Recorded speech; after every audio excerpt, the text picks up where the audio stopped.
Welcome to the Why Music podcast, where we talk to independent artists about their journeys, the inspirations behind their music, and ultimately why they make music. This next artist is a Bay Area native with a passion for adventure. With multiple instruments in her arsenal, it's clear that she's a contender. Covering all the bases in the indie pop world, you always know to expect something new and different. Welcome, Maxine. Hi, thank you so much for having me. The first thing that we always like to start with is, where did your journey with music all start? All right, so my journey with music started when I was about 6 or 7 years old. My mom put me in piano lessons, and from then on, I've learned piano, self taught guitar, self taught ukulele. And I also started singing lessons when I was about seven as well, because I started going into musical theater. Musical theater was where I found my passion for also performing my music and just perform music in general. Um, and so I did musical theater for about 15 years. And I actually went to college for musical theater and acting. Um, but then I decided I wanted to start singing my own songs and telling my own story, because I realized I'm comfortable being myself and I want to be that on stage. I also, while I was in middle school and high school, I did choir. And another big part of my journey was when I was in seventh grade.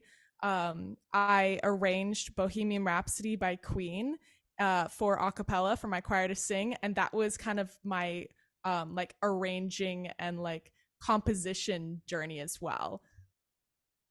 And now I am at Berklee College of Music, studying songwriting and music production, and recording. So, the shift from musical theater to just dropping the back half and just sticking to the music part all kind of happened because you started writing. It was like a was that a long kind of same like time frame of when you started writing your own music, and you're like, wait, like it's not just, oh, I want to be my own individual, but it's also like I can do this other thing. Like, where was the like songwriting piece of that puzzle in the Yeah. timeline of things? So I wrote my first song when I was 7 years old, actually. And I've always been writing. I write phrases every day. I go to the piano, and I was never the best at piano, but I would kind of make up my own things. Like if I didn't couldn't really read what was on the page and play it perfectly, I would make that up. So I was kind of composing on the spot, I guess. And then I basically I realized musical theater wasn't for me because I was trying to fit into this box of someone else's voice. And I realized that I don't want to use that voice. I started to become comfortable with my own voice, I guess, which took a lot, because I used to hate my voice. And sometimes I do every now and then. But now I'm more comfortable with it, because when I sing my own songs, I can sing them how I want. And I can go into my head voice or go into my chest voice. And it's not like, oh, no, this song has to be sung in your chest voice. It's like, I'm going to do what I want kind of thing. And that felt very freeing. The creative freedom is definitely nice, and it's really, again, then you can make the melody as hard or as simple as you want, and you really just can do whatever you please within your own vicinity of Exactly. If you don't capability. like it, change it. If you like it, then do it. If you can't hit that one note, don't hit it. Yeah. I mean, 100%. So with the songwriting and everything, what made you decide an artist project is ultimately something I want to pursue? I've always loved being on stage basically, and kind of, I don't want to say it, but kind of the center of attention in my family. I talk a lot. I would make movies when I was younger, and I'd always be the star and kind of thing. And I loved Selena Gomez growing up, and I think just being a pop star was something that I always wanted to be. And so when I auditioned for Berkeley and um, I had the interview and I like could speak about like what I really loved about music and performing, it just like clicked in my brain. I was like I want to be an artist. Like I love being at the forefront, being able to share like what I have. And I think one of those big moments for me was when I sang at my own no wait, I sang a song at like an orientation for Berkeley, and I had a bunch of people come up to me afterwards and saying how it inspired them, and like right after they heard my song they went and wrote a song, or they went and talked to this person that they were like scared to talk to. And I was like, if my music and like being like that person on stage for them um to like watch can impact people that way, like I want to continue doing that. It really, and it proves to be a common theme of like when you get to witness firsthand the impact that what creating music can have on other people, like not even just in a like, you know, everybody has that, oh, that one artist that it's like this, their music is just like, you know, like it's been one of those like pivotal life moments. But like to be on the creative side of that and be like, wait a minute, I can make something that people will want to interact with and be inspired by, like to like that's a thing that's It's happening now. It's amazing. like well, Yeah, it's just like I have to do more of it. Like there now it's like, you know, like sign, seal, deliver, like we're doing this thing. exactly. It sucks you in, and then you just like you have to keep doing it because you can help people and inspire Yeah. them. Yeah, I mean, yeah, because it's really is it's at the root of everything that anybody and their brother wants to do is it's the human connection thing. And so being able to witness that in a, especially coming from a creative work where it's not like, you know, it's you're checking off these boxes of, you know, what you're supposed to do that'll impact someone's life. It's like I just came up with this and Yeah, now you're listening to it and you felt something. So it's like, wait a minute, like I can come up with things out of like thin air, and then that yeah. just like does a thing. It's so Like, cool.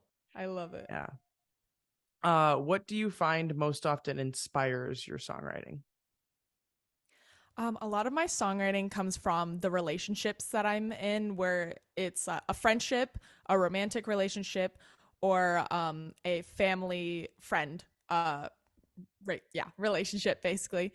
And I think those inspire me the most because I think the connection that we have with people is what matters the most in life and what is like strongest, and it gives me the strongest emotions, and I write about what I feel when I feel.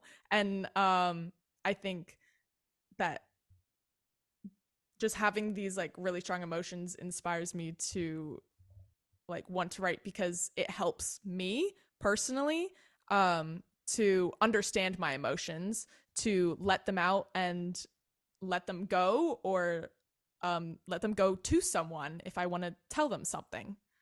So I think that's really important. Yeah, I mean, I think especially in situations where it's like it's not just me that's involved. Like this isn't just a little me moment. This is a like we moment. It almost allows you to bring in more perspective because it's like, you know, you kind of have to then as you're like doing it, whether you're writing it directly with the other person's perspective in mind, you kind of have to have that in consideration because it's like that shapes the whole conversation. It's like you can talk out your own ass all you please, but it's like we have to consider the other party here. Yeah, yeah, Um, exactly. do you ever like if you ever venture outside of, you know, writing in a very like there is someone else involved in this situation kind of way, do you find that that writing style is approached differently than it is in the typical relationship fashion, if that makes any sense? Wait, no, it doesn't make sense. Hold up. Go back. So So, rewind real quick. yeah. So if you ever venture outside of writing about a relationship kind of situation, do you find that you approach those kinds of ideas Different songs. Okay. differently than the ones that you write about relationships and whatnot? Like, do you find that, like, based on what the kind of context is, do you write differently or approach it Oh, differently? okay, got it.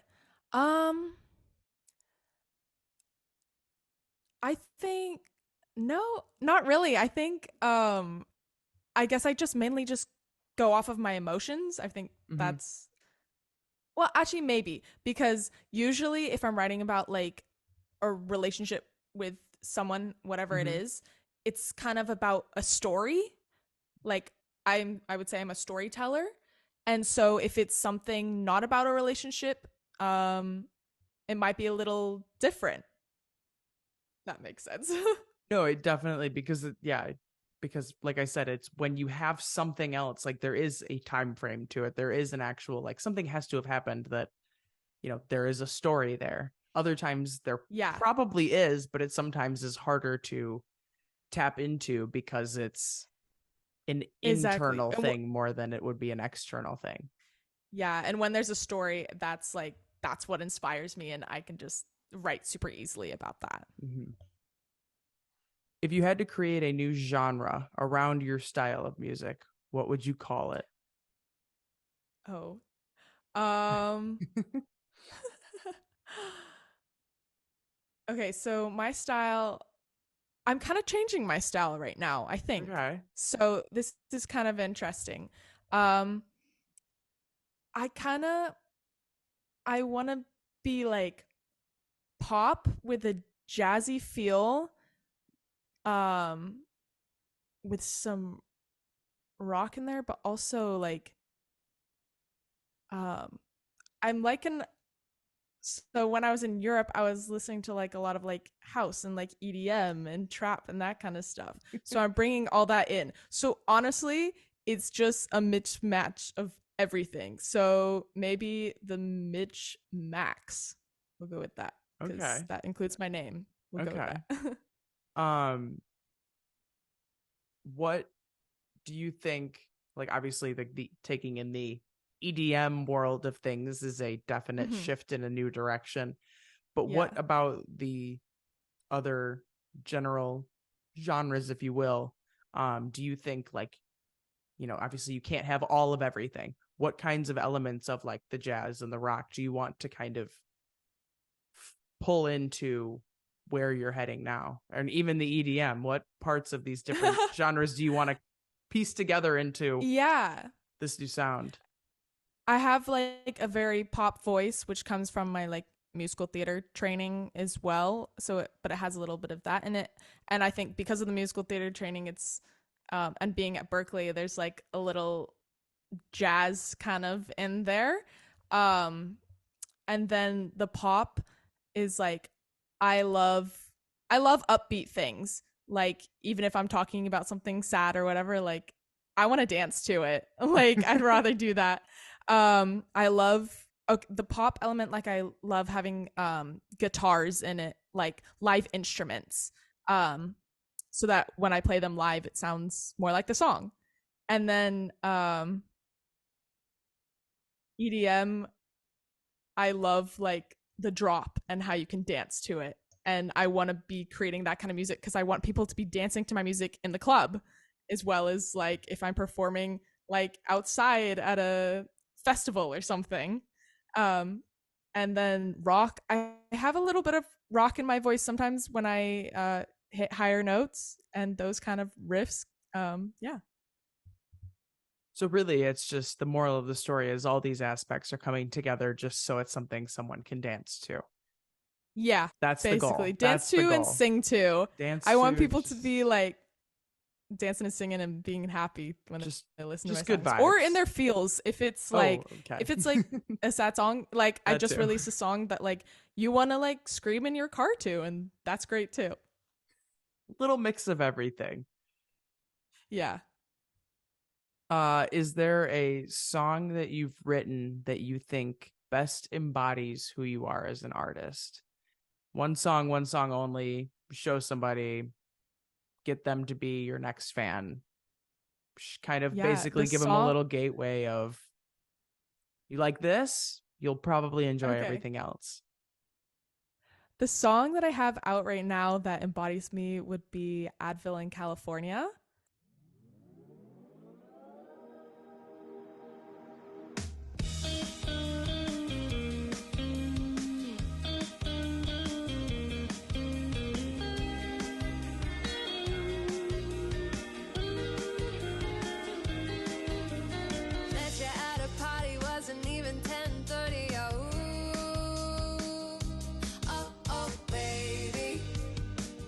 told me I was pretty. We talked for a while and you played me some Nirvana. Ooh, oh, oh, baby, you know it's such a pity. Cause looking back now, I see your red flags. I guess you caused me more pain than it took away. I left my head feeling California.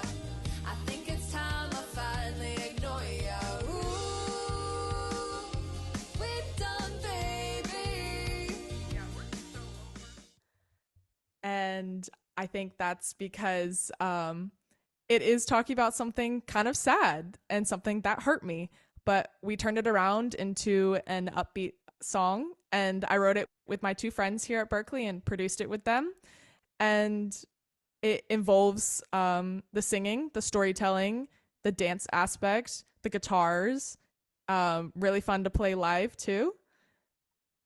And yeah, I think that's it. That's the one. That one definitely holds the rock element in there for sure. And that too with the guitars. Yeah. If you had to pick 2 or 3 artists that you think your music is like a combination of, who would it be? So because I'm kind of changing genres, kind of what I would like to be is like sort of like Dua Lipa, really big inspiration for me. Tate McRae is also an inspiration. And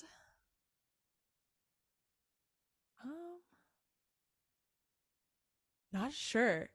I think those are two of the main ones that I really like listen to right now. And like every time I record a song, I listen to a Dua Lipa song first to like get that tone in my head. And then I'm like, okay, I can do it. I can like embody that kind of.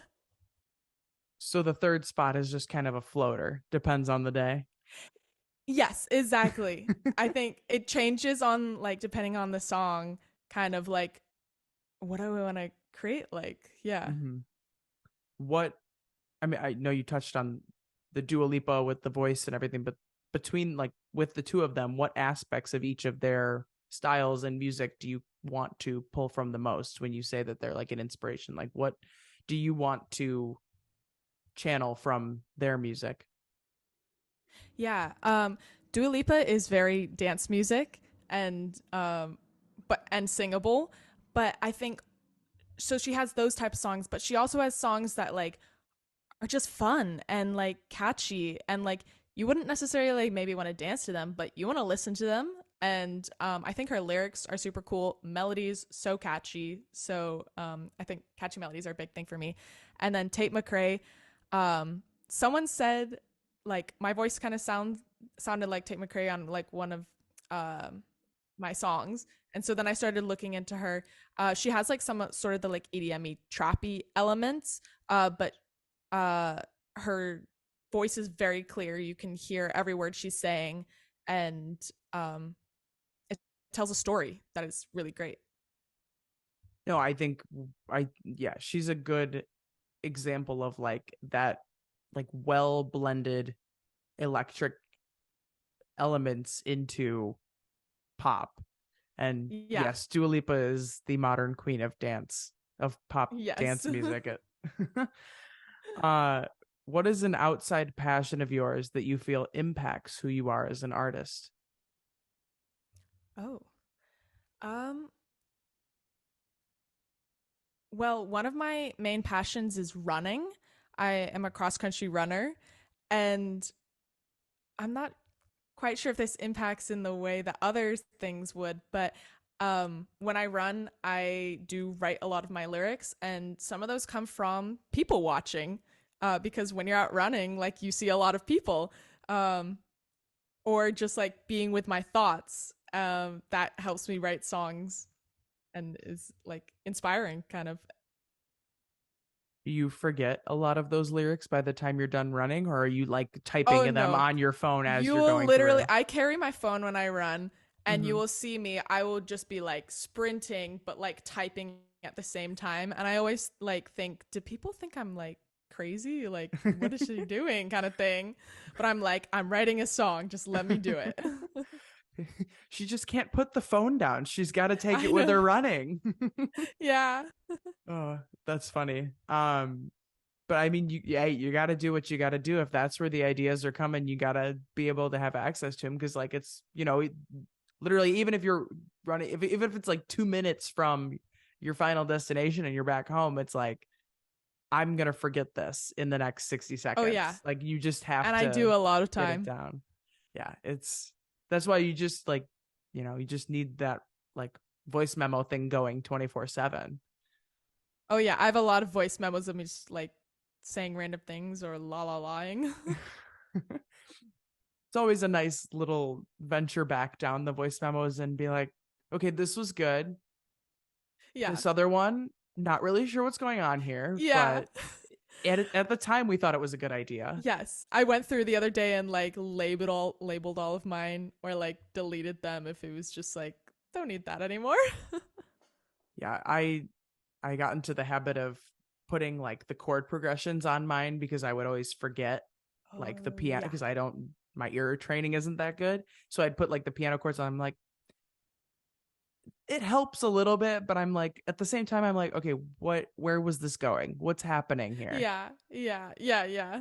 Just, Sometimes it'll bring inspiration later, but yeah. who knows? But, context is always nice to have. It's like, what was going on this random day in February that I needed to do this? Yeah. Yeah.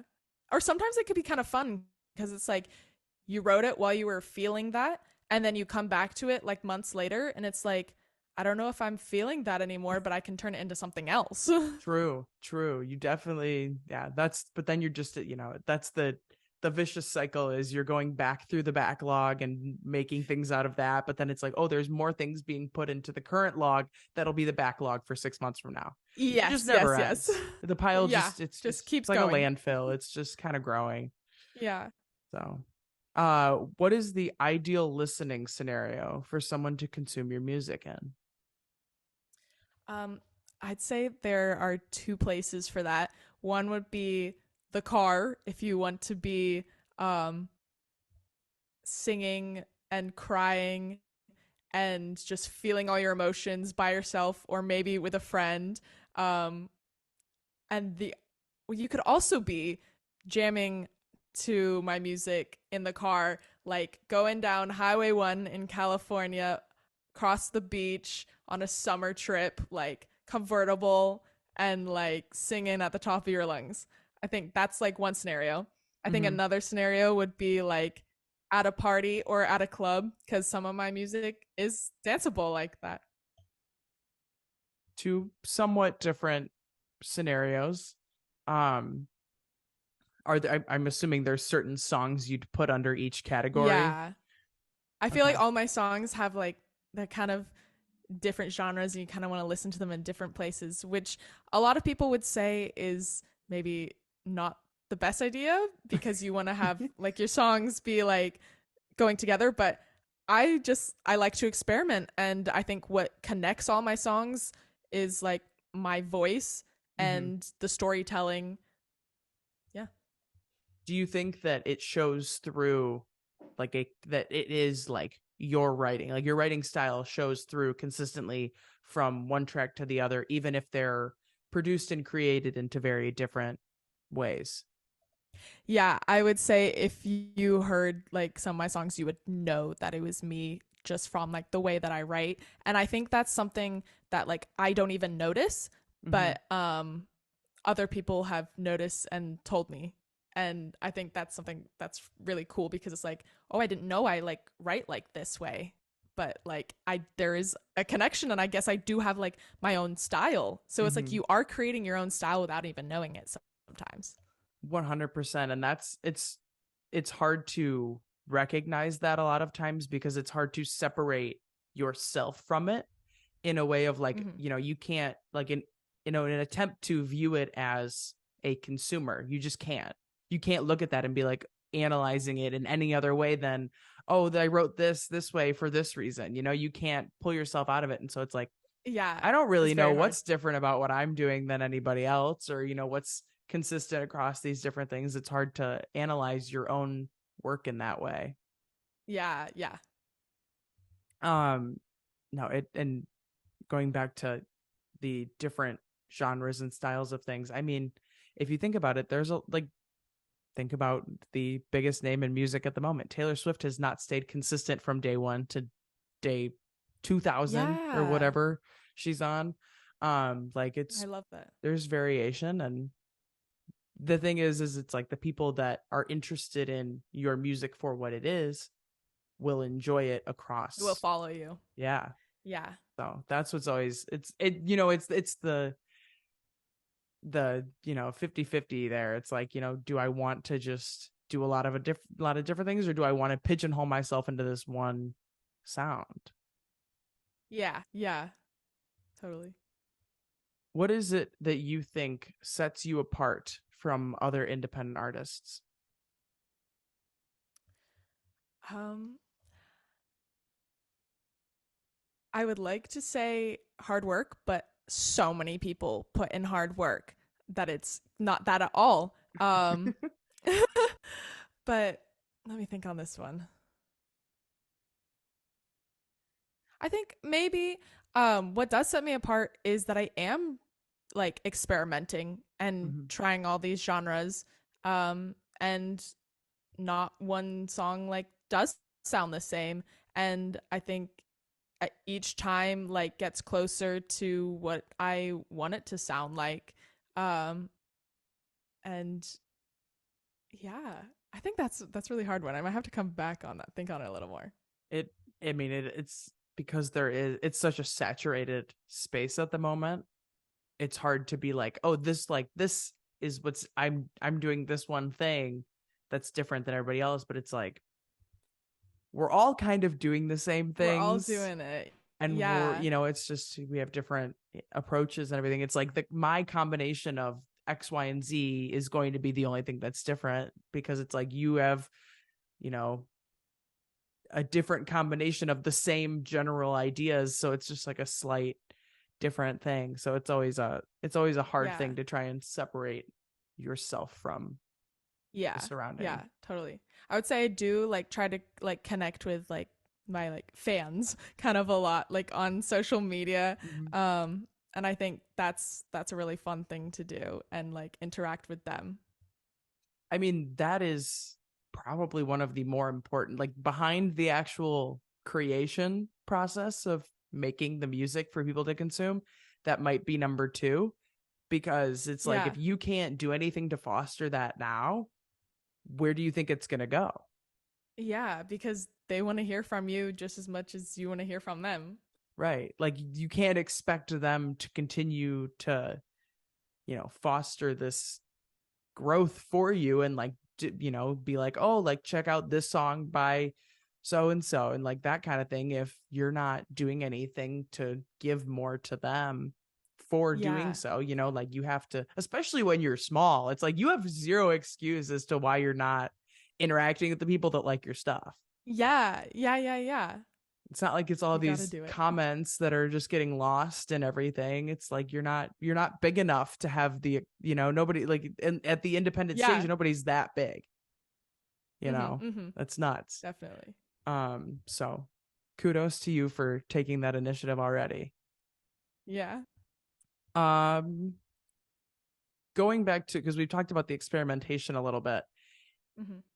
hypothetically, if you had to kind of pick from essentially your existing catalog and be like, I want to continue just down this one path, or like in the similar area of one of your songs, because they are in different sonic spaces, which area Yeah. do you think, if you had to pigeonhole yourself, which one are you pigeonholing yourself with?